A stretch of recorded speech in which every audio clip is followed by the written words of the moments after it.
अरे भाई ये सब परेशान हो गए हैं ना। हमारे चाचा ने क्या किया तो दिखा दीजिए, किया दिखा दीजिए। सब जगह जहाँ जहाँ पोर्ट बन गया, रेलवे लाइन बनने वाला जा रहा है पहले से, और पूरी नई आबादी हो गई इस पूरे इलाका में। आप देख रहे होंगे कि नया पटना बस गया है। जो चोर लोग हैं जिसने पूरे देश को लूटा और अब प्रदेश को भी लूटने का काम किया। 40 के 40 सीटों पर 40 में 40 सीट आएगा, कहीं कोई इफ्फत नहीं। पनोरमा ग्रुप, जो सोचता है वो करता है। आपके अपने सपनों का आशियाना। नमस्कार, भारत लाइव पे आप सभी दर्शकों का एक बार फिर से बहुत बहुत स्वागत है। चुनावी यात्रा के दौरान हम निकले हुए हैं। हमारी गाड़ी अलग अलग लोकसभा क्षेत्रों में घूम रही है और ऐसे में पाटलिपुत्र लोकसभा क्षेत्र में हमारी गाड़ी घूम गई। हमारे साथ भारतीय जनता पार्टी के उम्मीदवार हैं राम कृपाल यादव जी। सर, घूम रहे हैं आप अलग अलग लोकसभा क्षेत्रों में, कैसे देखते हैं इस लड़ाई को आप? देखिए, सबसे पहले तो मैं भारतीय जनता पार्टी का ही सिर्फ उम्मीदवार नहीं हूँ, एनडीए का उम्मीदवार हूँ जी। और सब लोगों का आशीर्वाद, समर्थन हमारे कार्यकर्ताओं का और पूरी महान जनता का, जिसका सेवा मैं लगातार करता रहा हूँ निष्ठापूर्वक, ईमानदारी पूर्वक। उनका प्यार, मोहब्बत और आशीर्वाद मिल रहा है और पूरा मुझे विश्वास है कि वो सेवा का मौका मुझे पूरे तौर पर देने का काम करेगी। जो विपक्षी दल हैं, मीसा भारती की अगर बातचीत की जाए, कहते हैं कि कहीं नहीं है चाचा जी हमारे, ऐसा लग रहा है क्या? चाचा जी हर जगह हैं। हाँ। वो कहीं नहीं है। अच्छा। 5 साल में 5 को अपने कार्यकर्ता का सुख दुख का हाल नहीं लिया, 5 तो विकास का काम नहीं करा पाया। विकास का जो पैसा दिया तो उसको भी वापस ले लिया हारने के बाद, और उनका दरवाजा हमेशा बंद रहता है। असल में ये लड़ाई जो है ना, पाटलिपुत्र की जनता लड़ रही है, मैं नहीं लड़ रहा। हमारे जो कार्यकर्ता हैं वो लड़ रहे हैं और मैं समझता हूँ कि लड़ाई गंभीर है। लड़ाई इसलिए गंभीर है कि राजा और रंग की लड़ाई है जी। महल और झोंपड़ी की लड़ाई है जी। धनबल को जनबल से लड़ाई है। और आप समझ सकते हैं अगर भारतीय लोकतंत्र जीवित है तो कभी भी धनबल कभी जीतता नहीं है, उससे पराजय होता है। जनबल जीतेगा। मैंने तो कहीं यही कमाई की है भाई पूरे 40 साल में। जी जी जी। हम तो बेल पर नहीं है, ईडी का मुकदमा हम पर नहीं है, तो वही खाकपति के खाकपति हैं 40 साल में। लालू जी ने इस बार 2 बेटियों को उतारा है मैदान में। आज तो सारण में चुनाव प्रचार चुनाव खत्म हो गया है। आज क्या लग रहा है वहाँ पर क्या होने वाला है? वहाँ पर होने वाला है कि जो परिवारवाद को ख़त्म करेगी बिहार की जनता, और राष्ट्रीय जनता दल में तो अब केवल परिवार की ही पार्टी हो गई है। कार्यकर्ताओं की पूछ तो है नहीं, कार्यकर्ताओं तो पीटा जाता है, बेइज्जत किया जाता है, आप सब लोगों ने देखा होगा। तो इसलिए न कार्यकर्ता का मनोबल है न जनता का। कभी भी जनता ऐसे लोगों को इजाज़त नहीं देगी। लेकिन कहते हैं कि तेजस्वी यादव बड़े भारी पड़ रहे हैं नौकरी के नाम पर। भारतीय जनता पार्टी नौकरी दिए हैं, सच्चाई आप ही बता दीजिए। अरे नौकरी तो नीतीश कुमार के नेतृत्व वाली सरकार ने दी है भाई, जो भाजपा के साथ बन करके काम कर रही थी। उनकी नीति, उनकी पॉलिसी, ये 17 महीना में तो नौकरी गिराने की बात कर रहे हैं। 17 महीना में कौन से विकास का काम किया? अपने ये पाटलिपुत्रा जो कहते हैं कि हमारा ये खानदानी, बोलते हैं हमारा खानदानी जगह है ये। जी जी जी। ये सीट खानदानी है। ये सारण, पाटलिपुत्र सारण बोलते हैं कि हमारा है, हमारा ही कोई बाल बच्चा पढ़ता रहेगा, हारे जीतते उसे कोई मतलब नहीं। इसलिए मैं समझता हूँ कि वो अगर किसी को श्रेय जाना जाता है नीतीश कुमार जी को और हमारे भारतीय जनता पार्टी की सरकार। मोदी जी फिर से बिहार आ रहे हैं, 2 बार बिहार में आएंगे ना भाई। मोदी जी को प्यार है, मोदी जी को मोहब्बत है, मोदी जी को दर्द है बिहार के लिए। तेजस्वी ने आज तीखा तंज भी कसा था नरेंद्र मोदी पर। बार बार बिहार नरेंद्र मोदी क्यों आ रहे हैं? क्या हार का? अरे भाई ये सब परेशान हो गए हैं ना। मोदी जी की लोकप्रियता बिहार में, देश में तो परेशान हो गए। आज 5वां चरण का चुनाव संपन्न हो गया ना, सब साफ है, पूरा का पूरा साफ, एक भी सीट नहीं आने जा रहा है। तो मानसिक तौर पर थोड़े परेशान हो गए हैं, इसीलिए अनाप शनाप बोले। मोदी जी को मोहब्बत है, अरे हिंदुस्तान के आज़ादी के बाद ये सौभाग्य प्राप्त हुआ बिहार को और पटना को कि मोदी जी पटना में आए, रात्रि विश्राम किया, पहली बार दफ्तर जाएंगे, पहली बार रोड शो करने का काम किया, अपने कार्यकर्ताओं का मनोबल बढ़ाने का काम कर रहे हैं। और पूरे देश की जनता मोदी जी का परिवार तो पूरा देश का जनता परिवार है।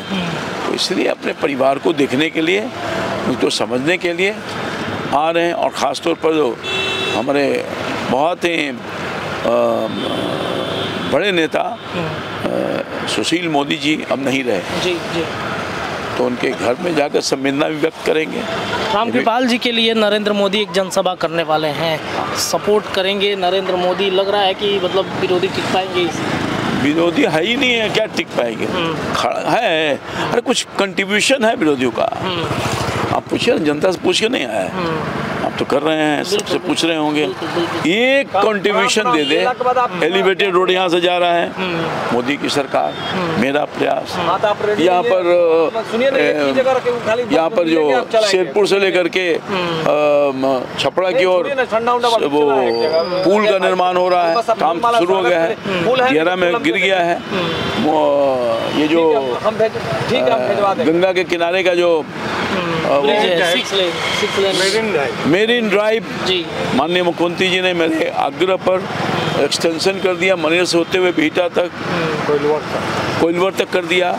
और ये एलिवेटेड रोड आप देख रही है, मैंने आपको कही है, एक काम लगा हुआ है, एक एलिवेटेड रोड है। इनको विकास पूछ रहे कि क्या किया हमारे चाचा ने, क्या किया, तो दिखा दीजिए, क्या दिखा दीजिए। सब जगह जहाँ जहाँ ट्रेन चल रहा है, बीटा, ये क्या बोलता है, बीटा में मोदी जी ने वो उद्योग का जाल बिछा दिया। IIT, NIT, IIT जो खुला उसमें अभी एक्सटेंशन हुआ है उसका।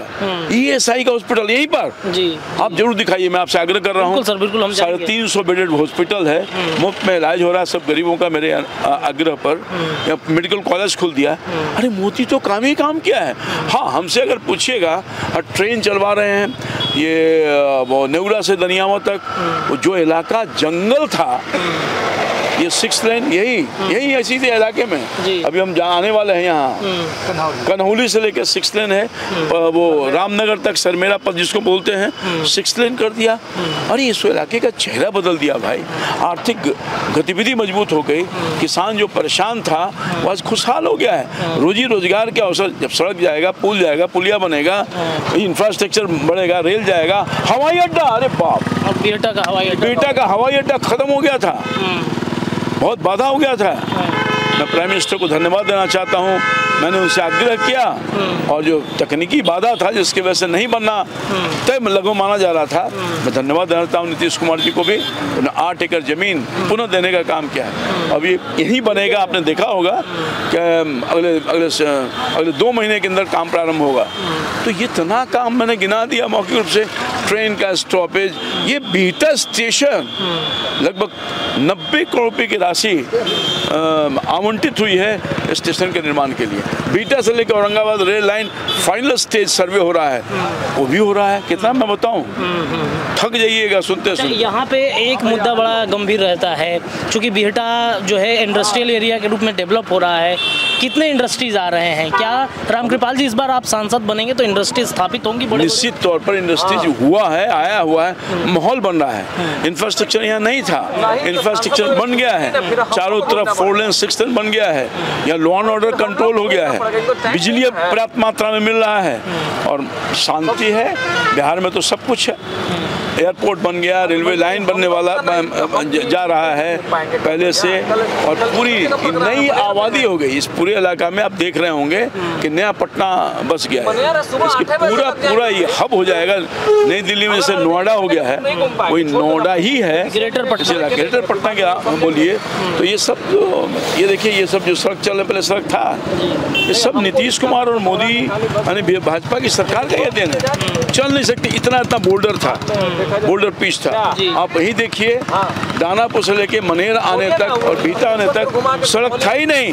मैंने अपने 10 साल के शासनकाल में बनाया है, सब गवाह है, जनता गवाह है। बहुत सारा काम हुआ है। सड़कों का PMGSY का न जाने, अभी मैं 8 करोड़ रुपया दिया हूँ। ये मनेर से लेकर, मनेर में ये क्या बोलता है वो, मनेर से लेकर के वो रामनगर हमारा दिया रहा, वहाँ बन रहा है।